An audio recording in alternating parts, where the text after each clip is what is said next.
Cricket से जुड़ी तमाम खबरें, वर्ल्ड रिकॉर्ड, आईसीसी रैंकिंग और आने वाली सीरीज के शेड्यूल से बाखबर रहने के लिए सब्सक्राइब करें बी ऑफिशियल चैनल को और दबाएं बेल के बटन को ताकि आप हमारी लेटेस्ट वीडियो सबसे पहले देख सकें।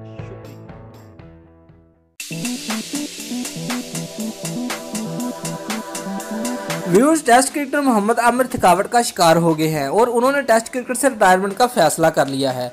जरा के मुताबिक फास्ट बॉलर ने सिलेक्शन कमेटी और बोर्ड से दौरा जिम्बाब्वे ना खेलने की दरख्वास्त कर दी है, जबकि मोहम्मद आमिर ने जल्द टेस्ट क्रिकेट से रिटायरमेंट का फैसला भी कर लिया है। व्यूअर्स, ख्याल है कि test cricketer fast bowler Mohammad Amir ने मुख्तलिफ लीग्स और मसरूफ शेड्यूल की वजह से टेस्ट क्रिकेट से अलहदगी इख्तियार करने का फैसला किया है। लेफ्ट आर्म कौमी टेस्ट क्रिकेटर मोहम्मद आमिर ने जुलाई 2009 से टेस्ट करियर का आगाज किया था। अभी तक 30 टेस्ट 95 विकेटें ले चुके हैं। याद रहे कि 2010 में लास्ट टेस्ट के दौरान ही जानबूझकर 9 बॉल कराने पर पाकिस्तानी फास्ट बॉलर मोहम्मद आमिर, मोहम्मद आसिफ और उस वक्त के कौमी टीम के कप्तान सलमान बट स्पॉट फिक्सिंग के मुरतब करार पाए थे और फिर उसी इल्जाम में उन्हें जेल होने के साथ साथ 5 साल पाबंदी की सजा भी भुगतना पड़ी थी। दोस्तों, अगर आपको हमारी ये वीडियो पसंद आई है तो लाइक और कमेंट लाजमी करें और हमारे चैनल को सब्सक्राइब करना मत भूलिए। शुक्रिया।